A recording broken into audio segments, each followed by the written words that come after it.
मैं कुसुम मिश्रा और आप देख रहे हैं समाचार प्लस ओटीटी। आइए रुक करते हैं देश की बड़ी खबरों की ओर। बांदा के बुंदेलखंड की भीषण गर्मी को देखते हुए बांदा जिला प्रशासन ने आमजन के लिए एक सराहनीय कदम उठाया है। शहर के सबसे व्यस्ततम कचहरी चौक पर पुल के नीचे निशुल्क शीतल पेयजल केंद्र की शुरुआत की गई है। इस सेवा का औपचारिक उद्घाटन स्वयं जिलाधिकारी अमित आसेरी द्वारा किया गया, ताकि राहगीरों को लू और तपती धूप के बीच प्यास बुझाने के लिए भटकना ना पड़े। इस पहल का मुख्य उद्देश्य है कचहरी आने जाने वाली फरियादियों, रिक्शा चालकों, दैनिक मजदूरों और राहगीरों को तत्काल राहत पहुंचाना है। जिलाधिकारी ने इस अवसर पर कहा कि गर्मी के मौसम में पानी की उपलब्धता सुनिश्चित करना प्रशासन की प्राथमिकता है। स्थानीय निवासियों और व्यापारियों ने इस व्यवस्था का स्वागत करते हुए इसे एक अत्यंत मानवीय और जनहितकारी कार्य बताया, जिससे विशेषकर गरीब तबके के लोगों को काफी राहत मिलेगी। नहीं, पूरे देश में सबसे ज़्यादा गर्म यहाँ तापमान पाया जा रहा है, तो प्रशासन के द्वारा जो इंतजाम किए जा रहे हैं उसमें अब जन सहयोग भी लिया जा रहा है। तो हमारे शहर के जो एक सिंधी गुरुद्वारा और एक जो हमारे गुरुद्वारा समिति है, इन लोगों के साथ मिलकर जो इनका कल्चर है, जो छबील और प्रसाद बांटने का सिस्टम है, मैंने मेरे विशेष अनुरोध पे मेरे को बड़ी खुशी है कि इन लोगों ने एग्री किया और ये सबसे उपयुक्त टाइम है कि हम लोगों की सेवा कर पाएँ। तो इन्होंने आगे हम लोगों के साथ जो अपना योगदान दिया है और नगर पालिका जो है यहाँ की, उसने भी अपना पूरा योगदान दिया है। तो इन दोनों को कोऑर्डिनेट करके हम लोगों ने व्यवस्था चालू की है और मुझे पूरा यकीन है इसका लोगों को लाभ मिलेगा। ये जब तक स्टेट के द्वारा और हम लोग के सहयोग से सब कोऑर्डिनेट मिला कर जो गर्मी की वजह से कि गर्मी अच्छी सुविधा हो पाए, लोगों को अच्छा प्रसाद मिल पाए, छबील का और चने का प्रसाद का वो किया, जिसमें नगर निगम के सौजन्य से और साथ में कोऑर्डिनेट करके डीएम साहब की पूरी ही व्यवस्था देंगे। Thank you. आगरा जनपद के अकौला गांव में बिजली विभाग की स्मार्ट मीटर लगाने की योजना को ग्रामीणों के भारी विरोध का सामना करना पड़ा। जैसे ही विद्युत विभाग की टीम गांव में नए स्मार्ट मीटर लगाने पहुंचे, ग्रामीणों का गुस्सा फूट पड़ा और उन्होंने हंगामा शुरू कर दिया। देखते ही देखते विरोध इतना हिंसक हो गया कि ग्रामीणों ने लगे हुए स्मार्ट मीटरों को उखाड़कर फेंक दिया। तनावपूर्ण स्थिति को देखते हुए बिजली विभाग के कर्मचारियों को अपना काम बीच में ही छोड़कर मौके से भागना पड़ा। ग्रामीणों का आरोप है कि स्मार्ट मीटर पुराने मीटरों की तुलना में काफी तेजी से चलते हैं, जिससे उनका बिजली बिल दुगना आ रहा है। प्रदर्शनकारी ग्रामीणों ने स्पष्ट चेतावनी दी है कि गांव में किसी भी कीमत पर स्मार्ट मीटर नहीं लगने देंगे और उनकी मांग है कि पुराने मीटरों को यथावत रखा जाए। गांव में व्याप्त भारी आक्रोश और हंगामे की सूचना के बाद स्थानीय प्रशासन और पुलिस अलर्ट मोड पर है। शांति व्यवस्था बनाए रखने के लिए गांव में अतिरिक्त पुलिस बल की तैनाती की संभावना जताई जा रही है, जबकि बिजली विभाग इस मामले में विधिक कार्रवाई पर विचार कर रहा है। कुशीनगर में बुद्ध पूर्णिमा के पावन अवसर पर उत्तर प्रदेश के दोनों उप मुख्यमंत्री केशव प्रसाद मौर्य और ब्रजेश पाठक आज कुशीनगर पहुंचे। कुशीनगर इंटरनेशनल एयरपोर्ट पर उतरने के बाद दोनों नेताओं का जोरदार स्वागत किया गया। इसके बाद उप मुख्यमंत्री सीधे महापरिनिर्वाण बुद्ध मंदिर पहुंचे, जहां उन्होंने भगवान बुद्ध की विश्व प्रसिद्ध शन मुद्रा वाली प्रतिमा का दर्शन किया। दोनों नेताओं ने तथागत की चरणों में मत्था टेक कर प्रदेश की खुशहाली और शांति की कामना की। आध्यात्मिक कार्यक्रमों के साथ साथ यह दौरा व्यक्तिगत संवेदनाओं और राजनीतिक मुलाकातों से भी जुड़ा रहा। डिप्टी सीएम द्वय ने स्थानीय भाजपा विधायक पीएन पाठक के आवास गढ़ड़िया पाठक पहुंचकर उनके दिवंगत पिता को भावभीनी श्रद्धांजलि अर्पित की और परिवार को ढांढस बंधाया। इसके बाद वे वर्मा बुद्ध विहार में आयोजित मुख्य बुद्ध पूर्णिमा समारोह में सम्मिलित हुए। दौरे के अंत में उन्होंने जनपद के विकास कार्यों की समीक्षा बैठक की और भाजपा पदाधिकारियों व कार्यकर्ताओं के साथ आगामी सांगठनिक कार्यों पर चर्चा की। बड़े भाई और उप मुख्यमंत्री साथी श्री ब्रजेश पाठक जी सहित हमारे क्षेत्रीय अध्यक्ष श्री शाहजानंद राय जी, जिला अध्यक्ष दुर्गेश राय जी, हमारे सभी सम्मानित विधायकगण और जनप्रतिनिधियों के साथ बुद्ध पूर्णिमा के पवित्र दिन भगवान तथागत बुद्ध की निर्वाण स्थली कुशीनगर में आकर के दर्शन पूजन का सौभाग्य मिला। आज का दिन बुद्ध पूर्णिमा के दृष्टिकोण से भी महत्वपूर्ण है और आज 1 मई होने के कारण से आज श्रमिक दिवस है। तो बुद्ध पूर्णिमा के अवसर पर प्रदेश, देश और विश्व भर में जो भगवान तथागत बुद्ध के अनुयायी हैं, उन सब के मंगलमय भविष्य की कामना करता हूँ। और जो भगवान तथागत बुद्ध ने मार्ग दिखाया है, उस मार्ग पर चलते हुए शांति भी है, प्रगति भी है और सभी समस्याओं का समाधान भी है। तो सबके जीवन में समाधान भी हो, शांति भी हो, सुखद रूप से उन्नति भी हो, यह कामना करते हैं, प्रार्थना करते हैं और श्रमिकों को बधाई देते हैं। बंगाल में बड़ा आरोप लगा है, टीएमसी ने लगाया है, ईवीएम रखवाली के लिए सीएम खुद पहुंच गई। देखिए, 4 मई पश्चिम बंगाल की सत्ता से ममता दीदी गई, ये उनको मालूम हो गया।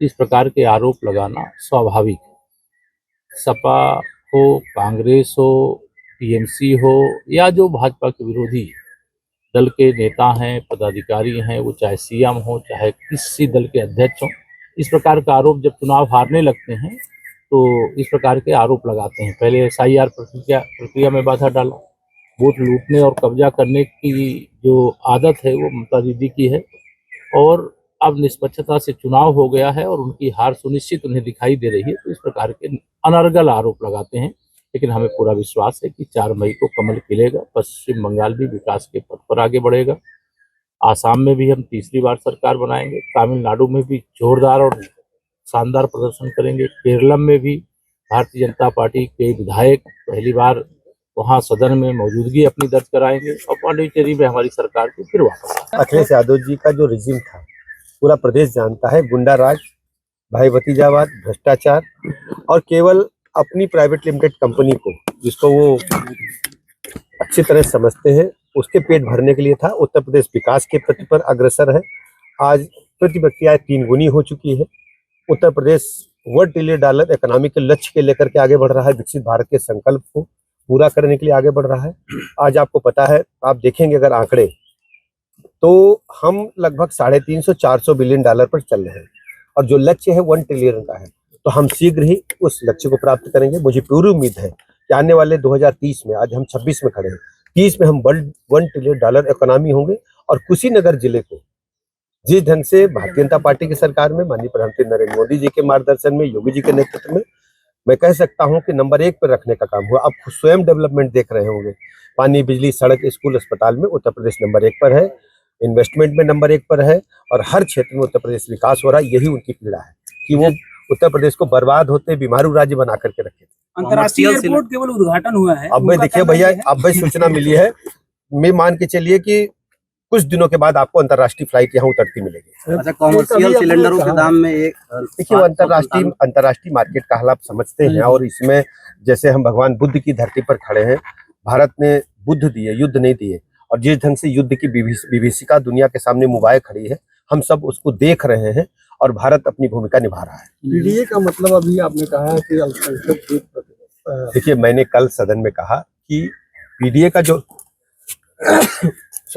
पीडीए का जो मतलब है, माननीय केशव जी भाई साहब, माननीय योगी जी लगातार कहते हैं कि ये प्राइवेट लिमिटेड अथॉरिटी है और मैं कहता हूँ प्राइवेट डेवलपमेंट अथॉरिटी तो है ही है और इसके साथ साथ ये परिक्रमा देत अल्पसंख्यक हैं, इनको और कोई मतलब नहीं है।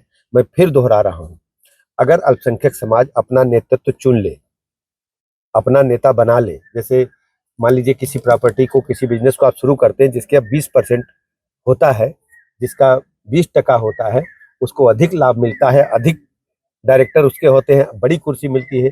और जिसका 6% होता है या 6% होता है, उसको कम। यही है ना तरीका काम करने का। 20% वोट वाला दरी बिछा रहा है, 6% वाला ऊंची कुर्सी बैठा है। मैं कहता हूँ तो चूना लगता है। मुख्यमंत्री विष्णुदेव साई की विशेष पहल पर आज 1 मई 2026 से पूरे छत्तीसगढ़ में सुशासन तिहार अभियान का भव्य आगाज हो गया है। 10 जून तक चलने वाले इस 40 दिवसीय महाअभियान का मुख्य लक्ष्य सरकारी सेवाओं को सीधे जनता के द्वार तक पहुंचाना और लंबित समस्याओं का मौके पर ही निराकरण करना है। मुख्यमंत्री ने सभी जिला कलेक्टरों को सख्त निर्देश दिए हैं कि इस अभियान के दौरान पारदर्शिता और संवेदनशीलता के साथ आमजन की शिकायतों को सुना जाए। अभियान के तहत प्रदेश के ग्रामीण क्षेत्रों में ग्राम पंचायत समूहों और शहरी क्षेत्रों में वार्ड क्लस्टर के आधार पर जन समस्या निवारण शिविर आयोजित किए जा रहे हैं। इन शिविरों में मुख्य रूप से राजस्व मामले, नामांतरण, बंटवारा, मनरेगा मजदूरी का भुगतान, बिजली पानी की समस्याएं और आय जाति निवास प्रमाण पत्र जैसे कार्यों को प्राथमिकता दी जा रही है। मुख्यमंत्री स्वयं अलग अलग जिलों का औचक निरीक्षण करेंगे और सीधे लाभार्थियों से फीडबैक लेंगे।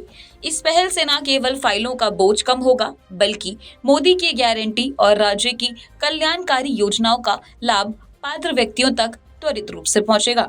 देश की राजधानी के थाना सीमापुरी इलाके में रिश्तों को शर्मसार कर देने वाली एक खौफनाक वारदात सामने आई है। 30 अप्रैल की देर रात करीब 3 बजे एक कलयुगी दामाद ने मामूली विवाद के बाद अपने ही ससुर की बेरहमी से हत्या कर दी। मृतक की पहचान 50 वर्षीय राम जतन के रूप में हुई है, जो स्थानीय शमशान घाट के पास गाड़ियां धोने का काम कर गुजर बसर करता था।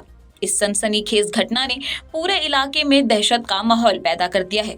मिली जानकारी के अनुसार आरोपी दामाद संदीप, जो 20 वर्ष का था, जो एक ब्रास कंपनी में काम करता है और नशे का आदी है, का अपनी पत्नी को लेकर ससुर से विवाद हुआ था।